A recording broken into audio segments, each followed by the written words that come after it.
జై శ్రీరామ్. ఎప్పుడూ దైవ సంకల్పంలో ఉండిపోయినటువంటి మనస్సు అయితే నీది, అప్పుడు నీవు సీతాదేవివే. ఈ రామాయణము పురాణ కాలక్షేపం కాదు, నిజంగా సాధన చేసి యోగంలో నడుద్దామనుకునేటువంటి వాళ్ళకి.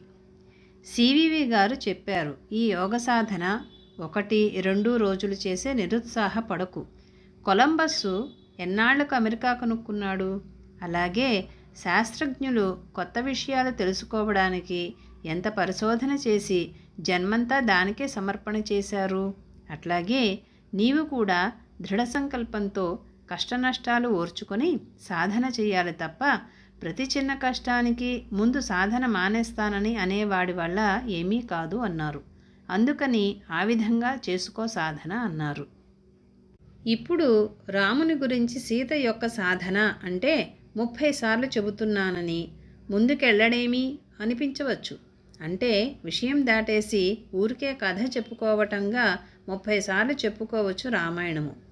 అసలు విషయాలు ఎప్పుడూ ఎక్కవు కదా. అటువంటి చోట మనము ఏమి చేయాలంటే బాగా తవ్వుకోవాలి లోపలికి. తవ్వుకొని మన పరిస్థితి ఏమిటి, మనం ఎక్కడున్నాము, ఏవో చిన్న చిన్న ఆకర్షణలు వచ్చేస్తే ముందు చేసే కార్యక్రమాలు మానేస్తాం కదా.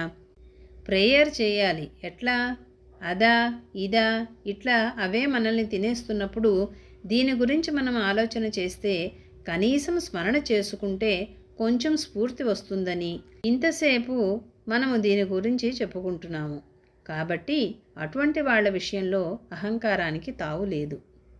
రావణాసురుడు ఆ మైథిలిని సీతాదేవిని తన చావు కోసం ఆశ పెట్టబోయాడు. ఒకసారి ఆశ పెట్టాడు, అది మాయా అని తెలిసింది. ఆ పరమ పతివ్రత దీనురాలైపోయింది. ఏ విధమైన సంతోషము లేకుండా తపస్విని మాదిరిగా కూర్చుని ఉన్నది. అటువంటి సీతాదేవికి రావణాసురుడు తన అభిప్రాయం చెప్పవలేననే మధురమైన మాటలతో, ఓ సీత, నీవు నన్ను చూసి భయపడుతున్నావు. అందువల్లనే ఏనుగు తొండాల వంటి నీ తొడలతో నీ కడుపు కనపడకుండాను నీ స్తనాలు కనపడకుండాను కప్పుకొని కూర్చున్నావు. నీ దేహము నాకు అగుపడకూడదని అనుకుంటున్నావు. ఓ విశాలాక్షి, నిన్ను నేను కామించాను. శుభలక్షణాలతో ఉన్న నీ సర్వాంగాలు నన్ను ఆకర్షించాయి. నువ్వు సర్వలోక మనోహరవు. నన్ను గౌరవించు. ఇక్కడ మనుషులు కానీ కామరూపులైన రాక్షసులు కానీ లేరు. నీకెందుకు భయము? నేను నిన్ను కామించిన వాడిని. ఓ సీత, నీవు నన్ను చూసి భయపడవద్దు. ఓ భీరు, పరస్త్రీలతో పోవడం కానీ పరస్త్రీలను ఎత్తుకుపోవడం కానీ రాక్షసులకు సర్వవిధాల స్వధర్మము. వారి పనే అది. వారికి వారు చేసింది ధర్మమే. అహంకారము జీవులను అట్లా ఎత్తుకుపోకపోతే ఈ ప్రపంచమంతా ఎవరు పట్టించుకుంటారు? ఎవరూ పట్టించుకోరు కదా.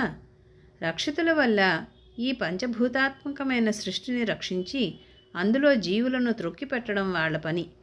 అది కూడా మనం అర్థం చేసుకోవాలి. అందులో ఉందామనుకున్న వాళ్ళు అందులో ఉండవచ్చు. దేవుడేం కాదనడు.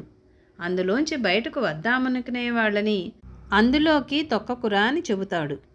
మనకుండే రహస్యం ఏమిటంటే ఈ పాంచభౌతిక సృష్టిలో అన్నీ అనుభవిస్తూ ఉండేవాళ్ళు దైవము గురించి భావన చేయట్లేదు అని ఎవరూ వేష్టపడనక్కర్లేదు. భగవంతుడు జీవులు ఆనందంగా ఉండటం కోసమే ఈ విధంగా ఏర్పాటు చేసి ధర్మాన్ని ఇచ్చాడు. జై శ్రీరామ్.